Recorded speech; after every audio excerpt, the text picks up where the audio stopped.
À minha frente, Osmar Júnior, vice-prefeito de Posse e talvez um dos principais personagens dessa novela que se tornou a política de Posse. Muito obrigado por receber a nossa revista. Eu que agradeço a oportunidade, Rafael, da gente estar batendo um papo bacana aqui para esclarecer muita coisa, né? Sim, muita coisa. Eu falei um dos principais personagens, mas talvez foi até protagonista, pelo menos naquelas 2 semanas, né, que perdurou o afastamento do Helder Bonfim, quando você se tornou prefeito da cidade. E nesse período, por exemplo, como foi sua experiência de ser prefeito da cidade? Rafael, foi muito complicada, porque aquela velha história, você pega o carro, você troca o pneu do carro andando, né? Mas assim, graças a Deus eu fui abençoado, consegui em pouco tempo fazer algumas coisas pela população e cumprir meu papel institucional, né? Porque fui eleito como vice-prefeito, não poderia me negar a assumir a gestão no momento dessa novela, como você disse aí. Nós estamos vivendo um momento de conflito, digamos, né? Até usando um eufemismo, suavizar a situação. E podemos acompanhar que não é algo extraordinário que acontece hoje dentro da prefeitura. Em outras gestões, nós já vimos essa separação de prefeito com vice-prefeito. Então, quando a gente olha para trás e vê o que está acontecendo novamente, lógico, cada um tem suas justificativas, mas quando a gente olha, parece que há um certo padrão. E até nessas outras gestões, não sei se é o caso agora, a gente notou que os atritos começou logo mesmo antes da campanha até.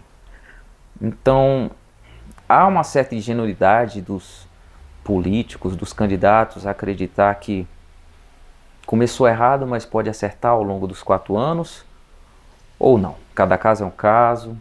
Como é que é? O que acontece hoje na prefeitura? Rafael, o que eu posso te falar da minha situação é o seguinte: eu não tive espaço, até agradeço o espaço que você está me dando aqui, porque tem mais de 2 anos que eu não tenho contato com o atual prefeito. Eu fui deixado de lado, tive algumas perseguições, então optei por me manter mais recluso. E nesse meio tempo, eu não atrapalhei gestão, deixei ele trabalhar da forma tranquila. Algumas demandas chegavam até mim, eu dava andamento, nunca quis atrapalhar em momento nenhum o gestor, porque a todo instante eu sempre soube que eu fui candidato a vice-prefeito. Eu nunca quis ser candidato a prefeito, sempre apoiei o atual. Na oportunidade, fui um dos que saiu para a rua para pedir voto para ele, e por uma ocasião do destino acabei sendo o vice. Mas aí eu fui vendo que eu não era bem quisto lá dentro. Então eu fui tomando meu rumo. Nesse meio tempo, todo mundo sabe, aqui na cidade, meu pai tem cartório, apareceu um cartório para ele, e eu fui ajudar meu pai nisso aí. E eu fui me afastando e tocando minha vida. E só que sempre calado. Não, em momento nenhum falei de gestão, em momento nenhum falei mal de seu ninguém, e mantive na minha. Até fui criticado muitas vezes porque queriam que o meio político já sabia disso aí. Só que meu perfil é um perfil mais conciliador, então eu preferi me manter mais recluso e tocar minha vida e deixar ele tocar a dele da melhor forma possível. Inclusive, muitos secretários dele me procuravam para pedir opinião e ajuda, e eu, mesmo sabendo que eles não queriam minha ajuda, eu continuava ajudando. Mas porque eu pensava, meu pensamento é na cidade. Eu moro em Posse, tenho meus negócios em Posse, então para mim, quanto mais a cidade se desenvolver, melhor para mim, melhor para o comércio local, melhor para todo mundo. Então, não é questão de A ou B. Eu tenho que olhar para o município, porque acho que todo mundo que vive aqui depende de tudo que acontece aqui. Nessa situação, o senhor consegue trabalhar como vice-prefeito? Vice-prefeito, as pessoas não entendem o que é o cargo de vice-prefeito. Vice-prefeito, ele é um cara que ele está perto do prefeito, mas ao mesmo distante. Por quê? Um secretário tem mais poder do que o vice-prefeito. O secretário ele tem o poder da caneta, o vice-prefeito não tem. O vice-prefeito ele simplesmente é uma proteção do prefeito. Caso a Câmara tente alguma coisa contra o prefeito, o vice seria a proteção. E ele na ausência do prefeito, tem quem assume. Mas o vice-prefeito ele não tem uma função destinada por lei. Ele simplesmente ele fica na espera. Se o prefeito der espaço, ele vai desempenhar o trabalho dele. Se não der, ele não tem o que fazer. Hoje, 13 de julho, faz 30 dias que o senhor esteve à frente da prefeitura. Não é? Dia 13 de junho, o senhor esteve na Câmara dos Vereadores, em uma sessão solene, onde assumiu a prefeitura. Aquela visita não foi única naquele tempo. Há quem diga que sua proximidade com os vereadores pode ter sido lida como um presságio do que viria. Há quem diz isso. Hoje até papagaio fala, né, Rafael? Até papagaio fala. O prefeito está convicto. Falou na nossa revista que o que houve foi um golpe articulado e planejado por 12 vereadores, um pré-candidato e o vice-prefeito. E quando observamos a forma como ele coloca e colocamos esses fatos numa linha do tempo, de ordem cronológica, vem sua proximidade com os vereadores, suas alianças políticas, a CPP, a cassação. Fica difícil para você dizer que é apenas coincidência? Não. Eu moro ao lado da Câmara. Toda vez que eu saio de casa, eu passo próximo à Câmara. Os vereadores, tem vereadores ali que eu tenho relacionamento de criança. Desde criança eles têm relacionamento com meu pai. Meu pai sempre viveu política. E então assim, e é questão de opinião. Opinião, ela é enviesada. Sabe aquela máxima que o pessoal fala o seguinte: a culpa é minha, eu coloco em quem eu quero? É o que está acontecendo. A pessoa ela tem a culpa, porém ela não quer fazer a meia-culpa e fica distribuindo. A culpa é de fulano, a culpa é de ciclano, mas a culpa nunca é dele. Entendeu? Ele nunca teve relacionamento com o vereador. Eu a todo instante tentei fazer com que ele mantivesse o equilíbrio com a Câmara de Vereadores. Tanto eu como um secretário de governo que ele teve, também trabalhou bastante. Ele sempre teve maioria na Câmara nesse período. E assim, querer jogar isso, pra mim, eu acho desleal. Entendeu? Da parte dele. Isso aí é aquela coisa assim, como ele sabe que a culpa é dele, ele quer terceirizar. Então assim, sou amigo dos caras sim, moro do lado, tomo café com eles, como tomo café com pré-candidatos de oposição, de situação, como eu tenho um bom relacionamento com todo mundo na cidade. E não vai ser questões políticas que vai atrapalhar isso aí. Entendeu? Então, assim, frequento, tenho amizade, porque eu não sou político, eu estou político. Isso aqui vai acabar, os cargos vão continuar, pessoas vão passar por ele. E o que vale são as pessoas. Eu vou continuar amigo dos que estão ali pra frente, depois de política. Então não tem porquê eu achar, não tem porquê eu esquentar a cabeça com o que outras pessoas estão pensando. Opinião, cada um tem a sua. Cada um enviesa ela da forma que convém. Entendeu? Então não tem porquê eu achar que a opinião dele é a correta. Não, o que eu estou com a verdade. Você pode perguntar para todos os vereadores, você pode perguntar com a pessoa que fez a denúncia, qual é a minha participação nisso aí. Entendeu? Então, assim, eu acho que a pessoa ela tem que ser um pouco mais leal com os pensamentos dela, ela tem que fazer a meia-culpa de falar assim, cara, eu errei. Eu poderia ter feito de tal forma. Entendeu? Então, assim, na verdade, ele isolou todos os vereadores, isolou todos os companheiros de campanha, aquele que teve, que trabalhou pela eleição dele, e simplesmente aí tá aí jogando ao vento essas inverdades. Mas, assim, é opinião. A opinião dele, a minha é minha, só que eu sei que eu estou com a verdade. Agora, ele, é problema dele. Logo que você entrou, fez alguns, talvez, remanejamentos, talvez contratação. Quando o Helder retornou, aparentemente desfez isso e também dispensou alguns servidores. Para Helder, segundo o que ele disse na revista, a sua gestão não documentou, não fez portarias que regularizasse, né, essas ações, esses atos administrativos dentro da prefeitura. Então, houve omissão de sua parte nesses procedimentos? Vamos lá, Rafael. Em primeiro lugar, as alterações foram feitas pontuais.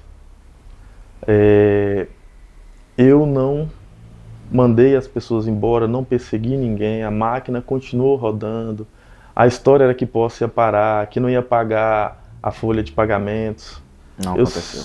Eu simplesmente mantive a máquina, conversei com as pessoas, a todo instante eu falava, reunião com eles, falava, pessoal, eu estou aqui cumprindo o meu papel institucional, meu juramento na Câmara, eu posso ficar até o final do mandato, como posso não ficar, mas o meu papel aqui é dar o meu melhor enquanto eu aqui estiver.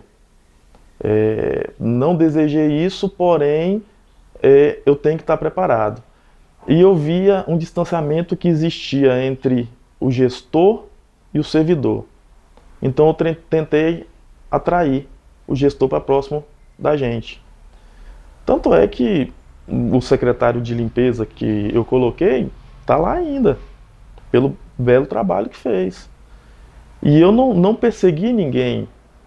Simplesmente fiz a troca do primeiro escalão, que é natural, teria que fazer mesmo, por conta colocar as pessoas na minha confiança, e pontualmente algumas pessoas saíram porque ou não estavam indo trabalhar ou pedir demissão. Não teve perseguição por parte da minha pessoa.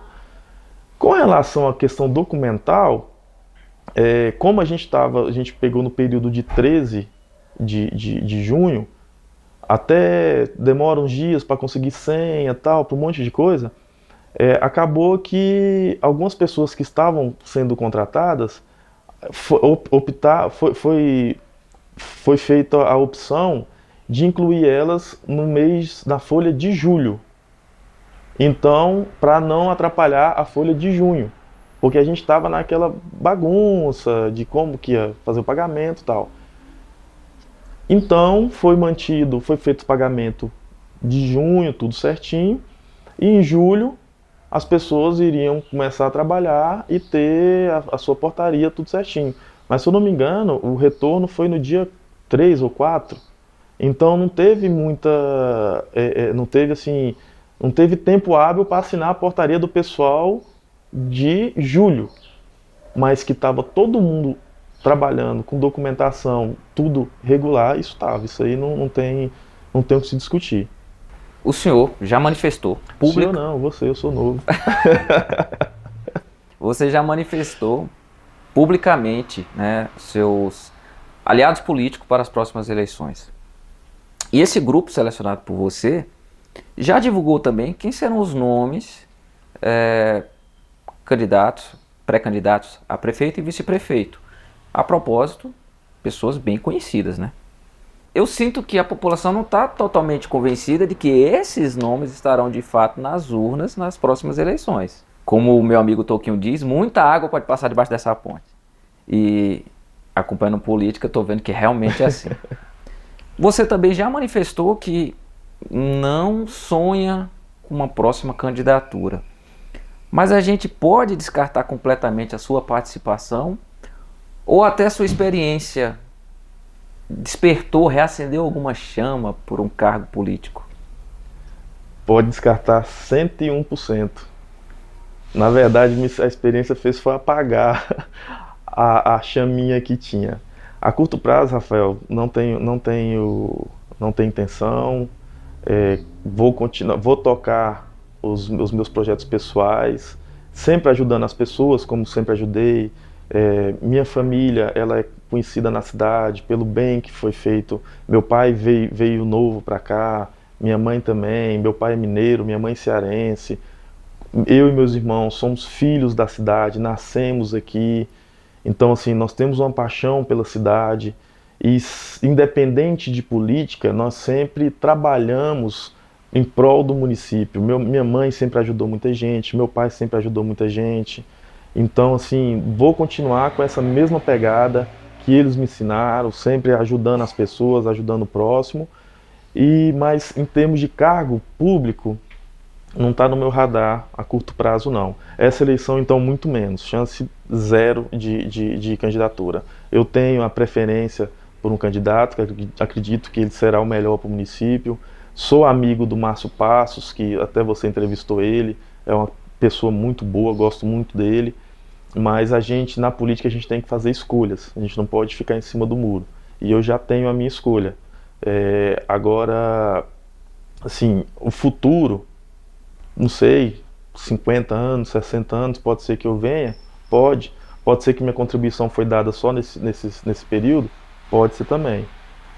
O futuro a Deus pertence, mas eu continuo sendo a mesma pessoa, continuo com o mesmo número de telefone, continuo atendendo as pessoas do mesmo jeito, e assim vai ser até o final da minha vida. Porque eu acredito que, assim, o legado que meu pai e minha mãe deixou para mim é de sempre ajudar o próximo, independente de qualquer coisa. Então, eu acredito, hoje eu percebo que eu não preciso de política para fazer o bem. A política, ela é simplesmente um meio de você aumentar a quantidade de pessoas que vão ser atingidas com o bem.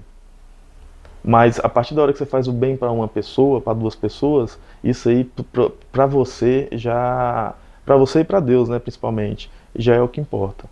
Então, assim, eu não tenho pretensão política de curto prazo, tenho minhas escolhas políticas e vou tocar minha vida, meus projetos pessoais, profissionais,